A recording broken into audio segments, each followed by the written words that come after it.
Hello and welcome to CVC's Vax Facts Conversation. In conversation with us today is Professor Peter Figueroa. Professor Figueroa is Professor of Public Health, Epidemiology and HIV at the University of the West Indies Mona campus, and he is also a part of the World Health Organization's working group on the COVID-19 vaccines. Professor Figueroa, thank you so much for joining us. Let's start by talking a little bit about the regional COVID-19 vaccine rollout. How are we doing? What are some of the things we're doing well? What are some of the things we're not doing so well? And what would you say is the major challenge we're facing? Well, what is good is that the rollout has started. It did require some gifts of vaccine, including from India, to get it going. But among the UK overseas countries, like, Turks and Caicos, British Virgin Islands, Montserrat, they got vaccine early. So it's impressive. They have been using the Pfizer vaccine in some of these countries, in Bermuda, in Turks and Caicos, Cayman Islands. They're using this vaccine effectively, and they have now vaccinated over 20% of their populations, which are relatively small. So what is good now is that nearly every country in the Caribbean has started, and they've begun to roll out the vaccine, of course, giving first the frontline workers, especially the health workers, as well as the elderly. What is the biggest challenge is that there is a severe shortage of the vaccine internationally. So all the Caribbean countries are having a huge challenge getting sufficient vaccine at the rate that we would like it, so that we can get a good set of our people vaccinated quickly.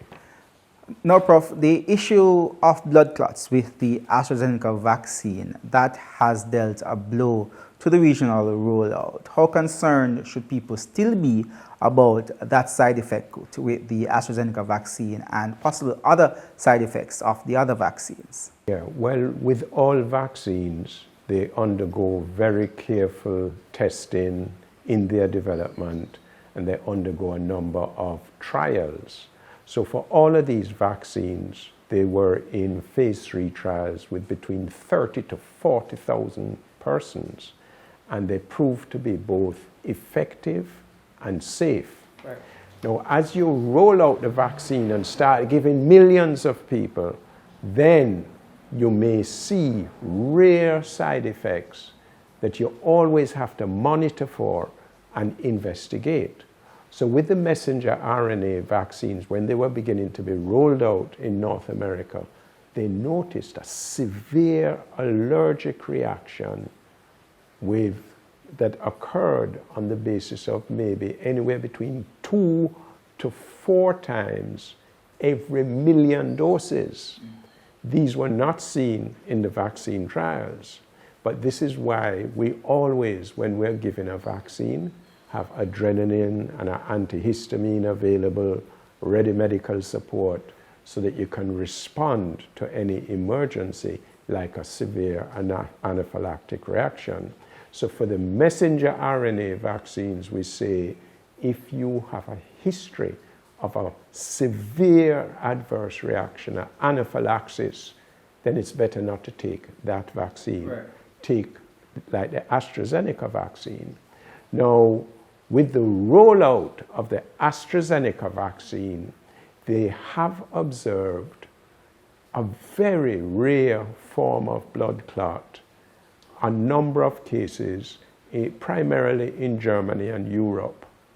When you compare persons who have got the AstraZeneca vaccine and you look for blood clots generally, the overall number of blood clots in persons who get the AstraZeneca vaccine is actually less than what is expected in the general population. Yeah. Because for persons over 50, you would expect 5 of them getting out of 1,000, getting blood clots every year. So this is something that occurs. So they did the right, well, not all of us think they did the right thing by stopping. They did the right thing by investigating. But when you look at the death rate of persons who are at risk, let's say persons over 70 years of age. If you're over 70 years of age, 1 out of 10 might die from COVID. The blood clots that they're seeing, I think they have less than 20 out of millions of persons who have been vaccinated. So you weigh the benefit of the vaccine against a very rare risk, which is still being assessed and investigated to understand, is it actually related to the vaccine, which it appears to be, but overall the risk from the vaccine is very, very low. And this side effect is occurring, it seems, a little more frequently than 1 in a million, possibly a little more frequently than that. Now, Prof, blood clots aside, there is still a level of skepticism surrounding the AstraZeneca vaccine. Some people are saying it is way too cheap to be good. When compared to Moderna and Pfizer, the AstraZeneca vaccine is much cheaper. So what do you have to say about those concerns? The first thing is, look how cheap the sunlight is in the Caribbean. Is it good or not good? So we shouldn't go with the cheap argument. But there is a lot of misinformation out there. But there is also understandable questions which need credible answers. So for instance, there's some people who don't understand how these vaccines were developed so quickly, because they're not aware that in fact they were trying to develop a vaccine against the coronavirus from 2003, when we had the SARS pandemic, the SARS outbreak in the Far East. This is a severe acute respiratory syndrome where the fatality rate, I think, was as much as 30%. So from 2003, they were trying to develop a vaccine against that coronavirus. Now, the COVID is a cousin of that virus, and it has the same spike protein that you hear them talking about. So the actual work to develop a vaccine was going on from even before 2003, but got a special push in 2003. So when the Chinese scientists who decoded the genetic code of the COVID virus in January last year, what they did is they made it available to the entire international scientific community. Within 1 week, a German company was able to produce a diagnostic test that we use as a PCR test to make a diagnosis whether you have COVID or not. Right. And those companies that already were about to try out a SARS vaccine, what they did is they just changed the composition to match what was that? The COVID virus. So literally within a few weeks, they were testing it in animals, testing it in healthy humans, and within a few months, they had a major vaccine trial. So it's when you see that historical perspective, you can understand how they developed it so quickly. Governments across the region are running mass media campaigns to encourage people to take the vaccine that is available now. But what do you think could be done on the grassroots and community level to help encourage people to go out and take the jab? I'm a great believer in whereas the media can set the agenda, put views out there, there is nothing like briefing and discussing with the grassroots leaders, persons who have influence in their communities, where you find a way to reach them, explain what you know about the vaccine and how it was developed, answer all their questions and concerns, and get their help in getting the message across to the people. And then, of course, encouraging people to go to credible sources, right. Credible internet sources, PAHO, WHO, CDC, some of the big medical clinics in North America, as well as individuals who people have trust in. And then, of course, you always advise people, careful what you see on social media. People will forward certain things. You know, sometimes you have to just take your time and check a credible source.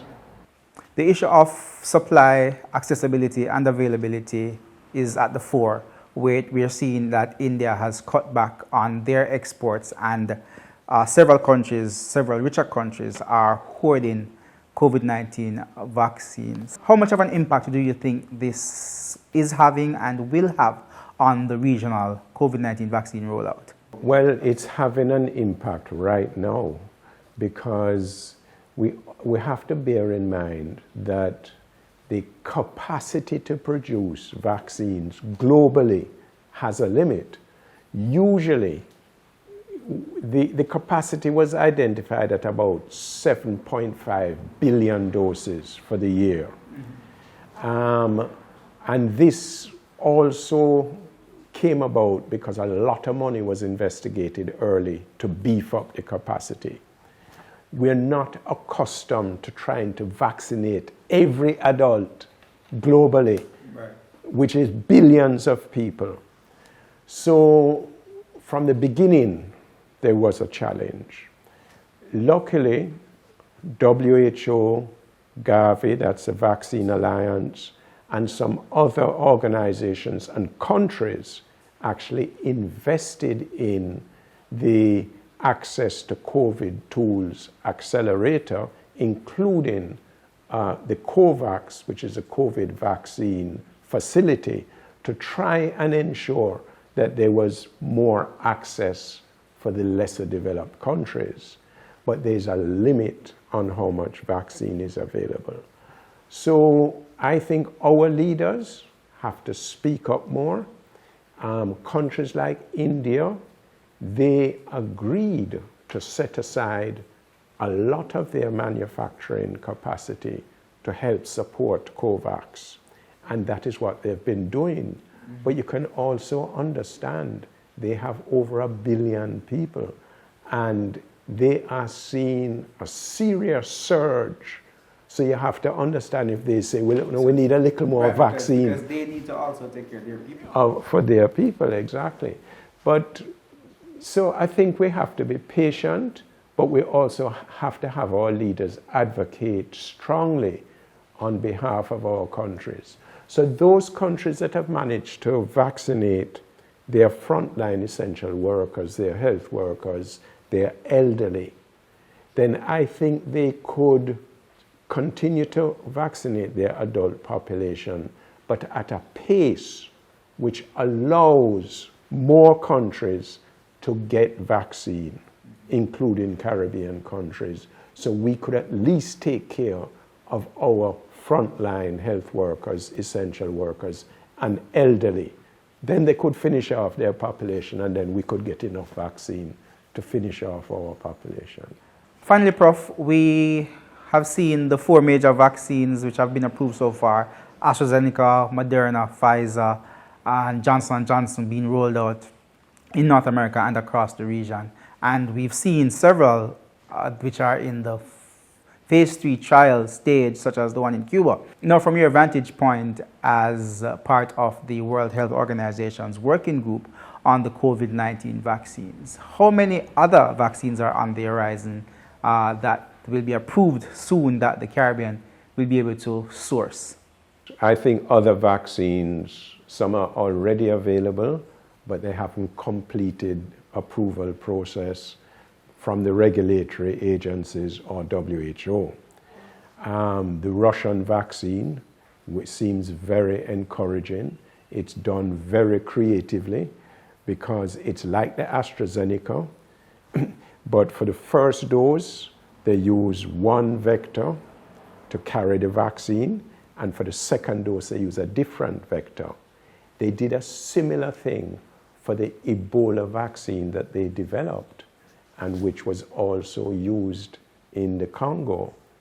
It's a very creative vaccine, and I am hopeful that that one will be approved soon. So that's one vaccine. But that's another level of skepticism with the Russians. Yes, we know how it goes. But do you know, Russia and the United States actually collaborated through the World Health Organization to help eradicate smallpox, right? And they also collaborated in relation to the development of the polio vaccine. So there's some precedents. So and they were in space working together, sometimes when them cussing each other down on Earth. American astronaut and the Russian cosmonaut are in the space station working together, you know, but we don't see it all the while. You know, we see the quarreling more than the cooperation. We need more cooperation. So there's that vaccine, the Sputnik, which hopefully I think that's a good vaccine. There are the two Chinese vaccines, Sinovac, Sinopharm, and there are several other vaccines. Cuba has 3 or 4 different vaccines under development. Cuba, they have a highly developed biotechnology sector. They've done a lot of studies, including for WHO. So I'm just waiting on those results from those trials. I am confident that at least a couple of those vaccines are going to be good. And, you know, there are scores of other vaccines in development. So if we can just be patient, but, you know, our people tend to be impatient. They don't want to continue to wear the mask and to maintain the physical distancing. At the hand, oh Lord, the lockdown thing is, you know, people are resisting it. But if we can just be patient with each other and support the process, I think more vaccine will become available and we can systematically get our people vaccinated. And the more of our people who come forward and get vaccinated, those who are a little more hesitant, they will be more forthcoming and willing to step forward as well. That's a very optimistic note on which we will end. So thank you so much, Prof, for joining us on our Facts conversation. And for those people who may be concerned that we weren't sitting 6 feet apart, Prof has already had his vaccine. My first dose. First dose of his vaccine, and I have some immunity left. so all COVID protocols were observed for this. Thanks again, Prof. Thank you. Appreciate the conversation. Sure.